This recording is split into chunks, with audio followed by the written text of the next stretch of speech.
everyone, welcome back to Salem Learning and heartily welcome to our English class. SJ ആണ് നമ്മൾ ഇന്ന് discuss ചെയ്യാൻ പോകുന്നത്. ഏത് എഡിറ്റിംഗിന്റെ ക്വസ്റ്റ്യൻ വന്നാലും എളുപ്പത്തിൽ ചെയ്യാൻ വേണ്ടിയിട്ട് കുറച്ച് ട്രിക്ക് പഠിച്ചു വെച്ചാലോ. യെസ്, നമ്മൾ നേരെ ക്വസ്റ്റ്യനിലേക്ക് വരാണ്. ഈ ഒരൊറ്റ ചോദ്യത്തിന്റെ അകത്തും നമ്മൾ ഏത് ക്വസ്റ്റ്യൻ വന്നാലും എങ്ങനെ അത് കംപ്ലീറ്റും പഠിച്ചെടുക്കാം അല്ലെങ്കിൽ കംപ്ലീറ്റും മാർക്ക് വാങ്ങിക്കാന്നാണ് പഠിക്കാൻ പോകുന്നത്. ഓക്കെ, അപ്പൊ ആദ്യത്തെ ക്വസ്റ്റ്യനിലേക്ക് വരാം. Selma Lagerlof was sat in a train bound for Stockholm. Okay, ആദ്യം നിങ്ങൾ ചെയ്യേണ്ട കാര്യം എന്താണെന്നറിയോ?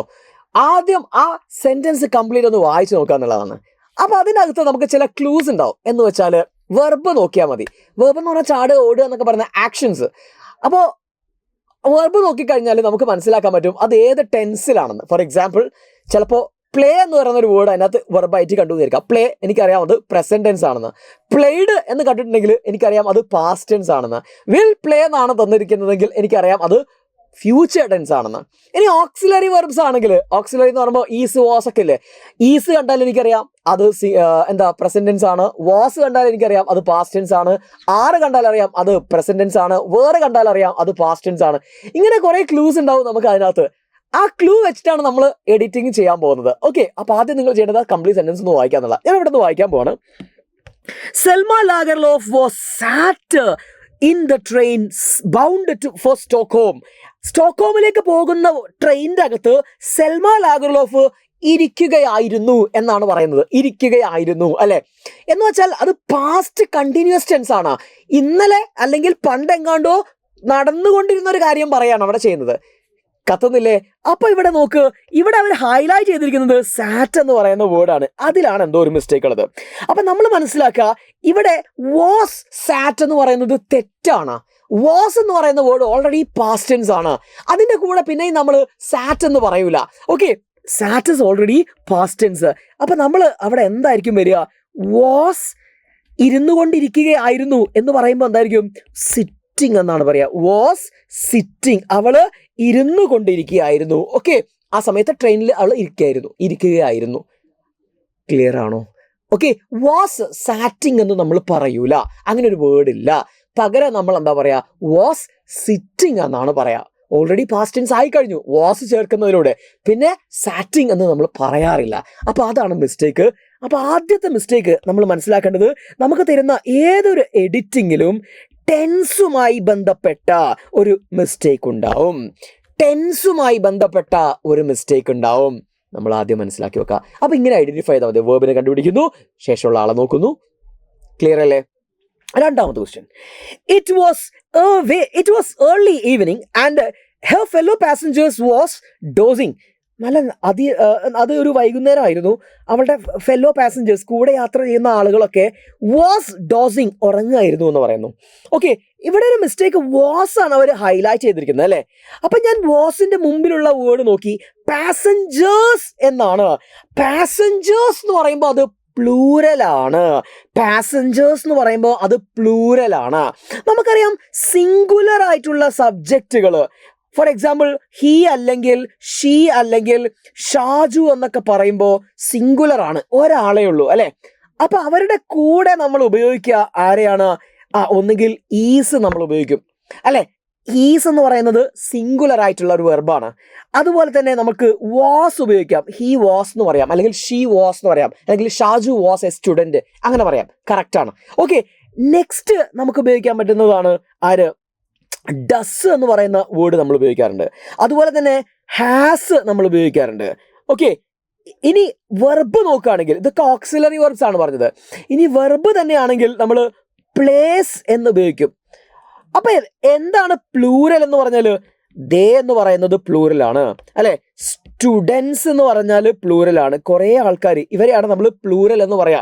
കുറെ ആളുകൾ ഉണ്ടാകുമ്പോൾ നമ്മൾ പ്ലൂരൽ എന്ന് പറയും. അപ്പൊ പ്ലൂരൽ ആണ് സബ്ജക്റ്റ് എങ്കിൽ നമ്മൾ അവിടെ ഈസിന് പകരം എന്താ ഉപയോഗിക്കുക? ആർ എന്ന് ഉപയോഗിക്കുക. They are my friends, students are my asset എന്നൊക്കെ പറയുമ്പോൾ നമ്മൾ ആറാണ് ഉപയോഗിക്കുക. ഇനി അത് പാസ്റ്റ് ടെൻസിലാണെങ്കിൽ നമ്മൾ വേർ ഉപയോഗിക്കും. വാസിന് പകരം നമ്മൾ വേർ ഉപയോഗിക്കും. ഡസിന് പകരം നമ്മൾ ഡു ഉപയോഗിക്കും. ഓക്കെ, ഡസിന് പകരം നമ്മൾ ഡു ഉപയോഗിക്കും. Do they. Okay, does he, do they എന്നാണ് പറയാം. നെക്സ്റ്റ് അതുപോലെ തന്നെ ഹാസിന് പകരം നമ്മൾ ഹാവ് ആണ് ഇവിടെ ഉപയോഗിക്കുക. They have their potential, they have എന്ന് പറയും. അതുപോലെ വെർബ് ആണ് വരുന്നതെങ്കിൽ പ്ലേ എന്നാണ് പറയാ, ദേ പ്ലേ ക്രിക്കറ്റ് എന്നാണ് പറയാ, ഹീ പ്ലേസ് ക്രിക്കറ്റ് എന്നാണ് പറയാ. ക്ലിയർ അല്ലേ? ഇതാണ് സബ്ജക്റ്റ് വെർബ് എഗ്രിമെന്റ് എന്ന് പറയും. എന്ന് വെച്ചാൽ സബ്ജക്റ്റ് സിംഗുലർ ആണെങ്കിൽ വെർബും സിംഗുലർ ആയിരിക്കണം.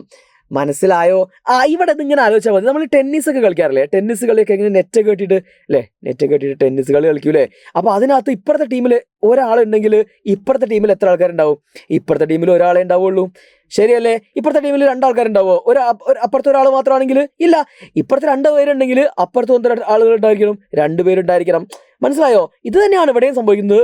സബ്ജക്റ്റ് എന്ന് പറയുന്ന ഈ കോളത്തിൽ 2 പേരുണ്ടെങ്കിൽ ഇവിടെ വെർബ് എന്തായിരിക്കണം? 2 പേരുണ്ടായിരിക്കണം, അല്ലെങ്കിൽ പ്ലൂറൽ ആയിരിക്കണം. എന്ന് വെച്ചാൽ സബ്ജക്റ്റ് പ്ലൂറൽ ആണെങ്കിൽ വെർബും എന്തായിരിക്കും? പ്ലൂറൽ ആയിരിക്കും. സബ്ജക്റ്റ് സിംഗുലർ ആണെങ്കിൽ വെർബും സിംഗുലർ ആയിരിക്കും. ഇത് ഓർത്തു വെക്കണം. അപ്പോൾ സാർ നമുക്ക് പ്രശ്നമൊന്നുമില്ല, നമുക്ക് മനസ്സിലായി. സബ്ജക്റ്റിന് നമുക്കറിയാം, ഹീ ഷീ എന്നൊക്കെ പറഞ്ഞാൽ, ഷാജു എന്നൊക്കെ പറഞ്ഞാൽ ഒരാളെ ഉള്ളൂ, സിംഗുലർ ആണെന്ന് അറിയാം. അതുപോലെ പ്ലൂറൽ ആയിട്ടുള്ള സബ്ജക്റ്റും നമുക്കറിയാം, ദേ, ചിൽഡ്രൻ, പീപ്പിൾ എന്നൊക്കെ പറയുമ്പോൾ നമുക്കറിയാം എന്താണ്, അത് പ്ലൂറൽ ആണെന്ന് നമുക്കറിയാം, കുറേ ആൾക്കാരുണ്ടെന്ന്. പക്ഷേ ഈ വെർബുകൾ എങ്ങനെയാണ് നമ്മൾ കണ്ടുപിടിക്കുക? സാർ ഇവിടെ എഴുതി തന്നത് എനിക്ക് പരീക്ഷ ഹോളിന് ഓർമ്മയില്ലെങ്കിലോ? അതിന് ഞാനൊരു ഐഡിയ പറഞ്ഞുതരാം. നിങ്ങൾ ഈ എസ് കണ്ടോ? അവസാനം എസ് വരുന്ന ഈ ഓക്സിലറി വെർബുകളും ഒക്കെ സിംഗുലർ ആയിരിക്കും. എസ് ഫോർ സിംഗുലർ എന്നാലോചിച്ചാൽ മതി. എസ് ഫോർ സിംഗുലർ, സിംഗിൾ നിങ്ങൾക്ക് ഓർമ്മ ഉണ്ടാവില്ലേ? അതേപോലെ എസ് ഫോർ സിംഗുലർ ആണ് സബ്ജക്റ്റ് എങ്കിൽ എസ്സിൽ അവസാനിക്കുന്ന ഓക്സിലറി വെർബാണ് നിങ്ങൾ യൂസ് ചെയ്യേണ്ടത്, അല്ലെങ്കിൽ വെർബാണ് നിങ്ങൾ യൂസ് ചെയ്യേണ്ടത്. ഹീ പ്ലേസ് എന്നാണ് പറയുക, അല്ലെങ്കിൽ ഷീ വാക്സ് എന്നാണ് പറയുക. വാക്ക് എന്ന് പറയുമ്പോൾ അത് പ്ലൂറലാണ്. ഇപ്പോൾ സെറ്റ് അല്ലേ? അപ്പോൾ നിങ്ങൾ മനസ്സിലാക്കണം, രണ്ടാമത്തെ മിസ്റ്റേക്ക് എന്ന് പറഞ്ഞാൽ ഇവിടെ പാസഞ്ചേഴ്സ് എന്ന് പറയുമ്പോൾ സാറേ കുറേ ആൾക്കാരുണ്ട്, എന്നിട്ട് അവർ ഉപയോഗിച്ചിരിക്കുന്നത് വാസ് എന്ന് പറയുന്ന എസ് ഫോർ സിംഗുലർ ആയിട്ടുള്ള വെർബാണ്. അപ്പോൾ അവിടെ എന്താണ് വരേണ്ടത്? യെസ്, അവിടെ വരേണ്ടത് വാസിന് പകരം എന്തായിരിക്കും? വേറാണ് വരേണ്ടത്, അല്ലെ? വാസിന് പകരം അവിടെ എന്താ വരേണ്ടത്? വേറാണ് വരേണ്ടത്. ഇത്രയേ ഉള്ളൂ അവിടെ മിസ്റ്റേക്ക്. ക്ലിയർ അല്ലേ? യെസ്, അടുത്ത മിസ്റ്റേക്കിലേക്ക് വരാം. അപ്പം നമ്മൾ മനസ്സിലാക്കണം, രണ്ടാമത് നമ്മൾ പഠിച്ചിരിക്കുന്നത് നമുക്ക് ഏതൊരു എഡിറ്റിങ്ങിലും എന്തുണ്ടാവും? സബ്ജക്റ്റ് വെർബ് എഗ്രിമെന്റ് എന്ന് പറഞ്ഞ ഒരു ക്വസ്റ്റ്യൻ ഉണ്ടാവും. സബ്ജക്റ്റ് വേർബ് എഗ്രിമെന്റ് എന്ന് പറഞ്ഞ ഒരു ക്വസ്റ്റ്യൻ ഉണ്ടാവും. അത് നമ്മൾ എങ്ങനെയാ മനസ്സിലാക്കുക? സബ്ജക്റ്റ് വേർബ് എഗ്രിമെന്റ് എന്ന് പറയുന്ന ക്വസ്റ്റ്യൻ നമ്മൾ എങ്ങനെയാ മനസ്സിലാക്കുക? യെസ്, നമ്മൾ മനസ്സിലാക്കുന്നത് അത് ഈ പറഞ്ഞ പോലെ സിംഗുലർ ആയിട്ടുള്ള സബ്ജക്റ്റ് വന്നിട്ട് പ്ലൂറൽ ആയിട്ടുള്ള വേർബ് വന്നാൽ അത് തെറ്റാണ്. പ്ലൂറൽ ആയിട്ടുള്ള വെർബ് വന്നിട്ട് സിംഗുലർ ആയിട്ടുള്ള സബ്ജക്റ്റ് വന്നിട്ടുണ്ടെങ്കിലും തെറ്റാണ് എന്നത് നമ്മൾ എന്ത് ചെയ്യണം? ഐഡന്റിഫൈ ചെയ്യണം. അപ്പോൾ സെറ്റല്ലേ? കറക്റ്റ്. ഇനി അടുത്ത മിസ്റ്റേക്കിലേക്ക് വരാം. She was very quiet listening to the rattling of the train. അവൾ വളരെയധികം എന്താ പറയുക, ക്വയറ്റ് ആയിട്ട്. അതുപോലെ തന്നെ she was listening to the rattling of the train. Rattling എന്ന് പറഞ്ഞാൽ എന്താ? ആ ഒരു ശബ്ദമാണ്, ട്രെയിൻ ഉണ്ടാക്കുന്ന ആ ശബ്ദമാണ്, അല്ലേ? അത് കേട്ടുകൊണ്ടിരിക്കുകയായിരുന്നു. ഇവിടെ മിസ്റ്റേക്ക് എന്താണെന്നറിയോ? ഇവിടെ സ്പെല്ലിംഗ് ആണ് മിസ്റ്റേക്ക്. നമുക്ക് വേണ്ടുന്ന സ്പെല്ലിംഗ് ഏതാണെന്നറിയോ? QUITE എന്ന് പറയുന്ന ക്വയറ്റ് ആണ്. അപ്പോൾ ഇവിടെ ഏതാണ് തന്നിരിക്കുന്ന സ്പെല്ലിംഗ്? ഏതാണ്? സോറി, ഇവിടെ അവർ തന്നിരിക്കുന്ന സ്പെല്ലിംഗ് QUIET ആണോ, അല്ലെങ്കിൽ QUITE എന്ന് പറയുന്ന സ്പെല്ലിംഗ് ആണോ നിൽക്കുന്നത്? ഇതാണ് അവർ തന്നുള്ളത്, അല്ലേ? അപ്പോൾ അതിൻ്റെ മീനിങ് എന്താ? ഇതിൽ എന്തെങ്കിലും വ്യത്യാസമുണ്ടോ, അല്ലെങ്കിൽ ഇതിലേതേ ഒന്ന് തെറ്റാണോ? നമുക്കറിയാം, ഈ ക്വയറ്റ് നിങ്ങൾ എവിടെയൊക്കെയോ കണ്ടിട്ടുണ്ട്, അല്ലേ? ഇതും നിങ്ങൾ കണ്ടിട്ടുണ്ട്. രണ്ടും ശരിയാണ്. പക്ഷേ ഈ കോണ്ടെക്സ്റ്റിൽ അത് രണ്ടും ശരിയല്ല. ഇതിലേതോ ഒന്നാണ് ശരിയായിട്ടുള്ളത്. ഇവിടെ ക്വയറ്റ് എന്ന് പറയുന്നത്, ഈ ഫസ്റ്റ് പറഞ്ഞിരിക്കുന്ന ക്വയറ്റ് എന്ന് പറയുന്ന ആള് എന്താണ്? സൈലന്റ് എന്ന അർത്ഥത്തിൽ നമ്മൾ ഉപയോഗിക്കുന്നത്. നോ സൗണ്ട് എന്നൊക്കെ നമ്മൾ പറയൂലേ, ശബ്ദമില്ലാതെ ശാന്തമായിരിക്കുക, അല്ലെങ്കിൽ എന്താ പറയുക, ശബ്ദം ഉണ്ടാക്കാതെ ഇരിക്കുക, ആ അർത്ഥത്തിലാണ് നമ്മൾ ഈ ബി ക്വയറ്റ് എന്നൊക്കെ നമ്മൾ പറയില്ലേ ക്ലാസ്സിൽ വന്ന ടീച്ചേഴ്സ്. അതാണ് ഈ പറയുന്ന ആദ്യത്തെ ക്വയറ്റ്. രണ്ടാമത്തെ ക്വയറ്റ് ഏതാന്ന് ചോദിച്ചാൽ തികച്ചും എന്ന അർത്ഥത്തിൽ നമ്മൾ വന്ന ക്വയറ്റ് റെലവൻ്റ് ആയിട്ടുള്ള ചോദ്യമാണ്, തികച്ചും ഒരു ആവശ്യമുണ്ടായിരുന്ന ചോദ്യമാണ്. എന്നാൽ തികച്ചും എന്ന അർത്ഥത്തിലാണ് നമ്മൾ ക്വയറ്റ്, ഈ QUITE എന്ന് പറയുന്ന ക്വയറ്റ് ഉപയോഗിക്കുക. ഓക്കെ, എന്നാൽ ഇവിടെ നമ്മുടെ ചോദ്യത്തിൽ നിങ്ങൾ നോക്കുക, she was quiet listening to the rattling of the train. She was very quiet, അല്ലേ? അവൾ വളരെ മിണ്ടാതെ ശാന്തയായി, അല്ലെങ്കിൽ എന്താ പറയുക, ശബ്ദം ഉണ്ടാക്കാതെ ഇരിക്കുകയായിരുന്നു. എന്ന അർത്ഥത്തിലാണ് നമ്മൾ പറയുന്നത്. അവിടെ നമ്മൾ തികച്ചു എന്ന അർത്ഥത്തിലുള്ള ഈ ക്വയറ്റ് അല്ല ഉപയോഗിക്കുക, മറിച്ച് ഏതാണ് QUIET എന്ന് പറയുന്ന ആദ്യം പറഞ്ഞ ഈ ക്വയറ്റാണ് നമ്മൾ ഉപയോഗിക്കേണ്ടത്. ക്ലിയർ അല്ലേ? അപ്പോൾ ആ ഒരു ഏരിയയിൽ നിന്നും ക്വസ്റ്റ്യൻ ഉണ്ടാവും. ഏതാണ് ഏരിയ എന്ന് നിങ്ങൾക്ക് മനസ്സിലായോ? യെസ്, ഏതാണ്? സ്പെല്ലിംഗ് ആണ്. സ്പെല്ലിംഗ് എന്ന് പറയുന്ന ഏരിയയിൽ നമുക്ക് എന്തുണ്ട്? ചോദ്യമുണ്ടാവും. മൂന്നാമത്തത് സ്പെല്ലിങ്ങിലാണ്. നാലാമത്തത് നമുക്ക് നോക്കാം. She began to think of all the other times she came up to Stockholm. അപ്പൊ എന്താ മിസ്റ്റേക്ക് നമുക്ക് നോക്കാം. She began to think of all the other times. അവൾ അങ്ങനെ ഇരുന്ന് ആലോചിക്കായിരുന്നു. ഇതിനു മുമ്പേ ഞാൻ സ്റ്റോക്ക്ഹോമിലേക്ക് വന്ന ഓരോരോ സമയത്തെക്കുറിച്ച് അവളിങ്ങനെ ആലോചിക്കായിരുന്നു. അപ്പോൾ ഇവിടെ മിസ്റ്റേക്ക് എന്താണെന്ന് വെച്ചാൽ അവിടെ ഷീ കെയിം എന്നാണ് പറഞ്ഞത് അല്ലേ? കെയിം എന്ന് പറഞ്ഞാൽ അത് പാസ്റ്റ് ടെൻസ് ആണ്. കെയിം എന്ന് പറഞ്ഞാൽ എന്താണ്? പാസ്റ്റ് ടെൻസ് ആണ്. പക്ഷെ സെന്റൻസിൽ ഓൾറെഡി നേരത്തെ എന്ത് പറഞ്ഞിട്ടുണ്ട്? ബിഗാൻ എന്ന് പറഞ്ഞിട്ട് പാസ്റ്റ് ടെൻസ് ആക്കിയിട്ടുണ്ട്. അപ്പോൾ ഒരു സെന്റൻസിനകത്ത് ഞാൻ നേരത്തെ പറഞ്ഞിട്ട് 2 തവണ പാസ്റ്റ് ടെൻസ് വരൂല അല്ലെ? അപ്പൊ അങ്ങനെ വരികയാണെങ്കിൽ എന്തായിരിക്കും സംഭവിക്കേണ്ടത്? ഒന്നിന്റെ മുമ്പേ എന്ന് വെച്ചാൽ 2 പാസ്റ്റ് ടെൻസ് നടന്നിട്ടുണ്ട്, അതിൽ ഒന്നിന്റെ മുന്നേ ആയിരിക്കും നടന്നിട്ടുണ്ടാവുക. For example, when I went to the bus stop, ഞാൻ ബസ് സ്റ്റോപ്പിലേക്ക് എത്തിയപ്പോഴേക്കും the bus had gone, bus നേരത്തെ പോയിട്ടുണ്ടായിരുന്നു. രണ്ടും പാസ്റ്റിൽ നടന്ന കാര്യങ്ങളാണ് അല്ലെ?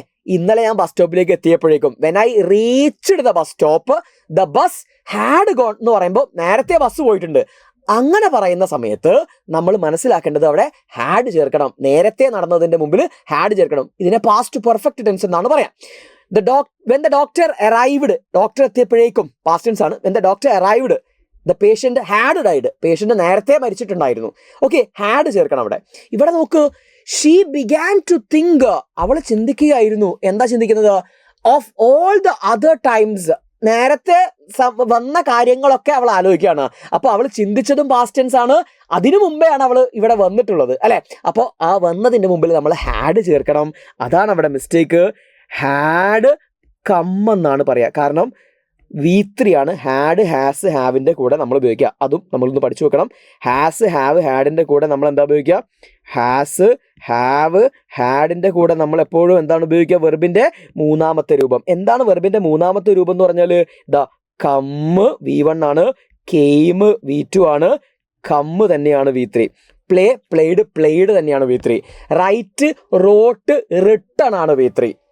മനസ്സിലായില്ലേ? ഗോ വെന്റ് ഗോൺ ആണ് V3. അപ്പോൾ ഇത്രയും കാര്യങ്ങൾ നിങ്ങൾ പഠിച്ചു വെക്കണം. അപ്പോൾ നാലാമത് നമ്മൾ പറഞ്ഞതും എന്ത് തന്നെയാണ്? ടെൻസുമായി ബന്ധപ്പെട്ട ഒരു ചോദ്യം തന്നെയാണ്. പക്ഷെ അവിടെ ഇതാണ് നിങ്ങൾ ഹൈലൈറ്റ് ചെയ്ത് മനസ്സിലാക്കേണ്ടത്. ഹാഡ് എന്ന് പറയുന്ന പാസ്റ്റ് പെർഫെക്റ്റ് ടെൻസ് ആണ് നമ്മൾ പഠിച്ചത്. അതിൽ ഹാസ് ഹാവ് ഹാഡിന്റെ കൂടെ നമ്മൾ ഉപയോഗിക്കുന്ന വെർബ് എപ്പോഴും മൂന്നാമത്തെ രൂപമായിരിക്കും. അതൊരു ബോണസ് ആയിട്ടുള്ള ടിപ്പാണ്. ഈ ഒരു ഏരിയ എന്നാണ് നമുക്ക് എന്ത് വരിക? ചോദ്യങ്ങൾ ഉണ്ടാവുക. സോ നിങ്ങൾ ഇത് നന്നായിട്ട് മനസ്സിലാക്കുക. ഒന്നുകൂടെ മനസ്സിലാവണമെങ്കിൽ ഒന്നുകൂടെ റിപ്പീറ്റ് ചെയ്ത് കാണുക. എന്ത് ചെയ്യുക? ഏത് ക്വസ്റ്റ്യനിലേക്ക് ഇതൊന്ന് അപ്ലൈ ചെയ്താലും നിങ്ങൾക്ക് എന്ത് ചെയ്യാൻ പറ്റും? അടിപൊളിയായിട്ട് ആ ക്വസ്റ്റ്യൻ ടാക്കിൾ ചെയ്യാൻ പറ്റും. Okay, see U.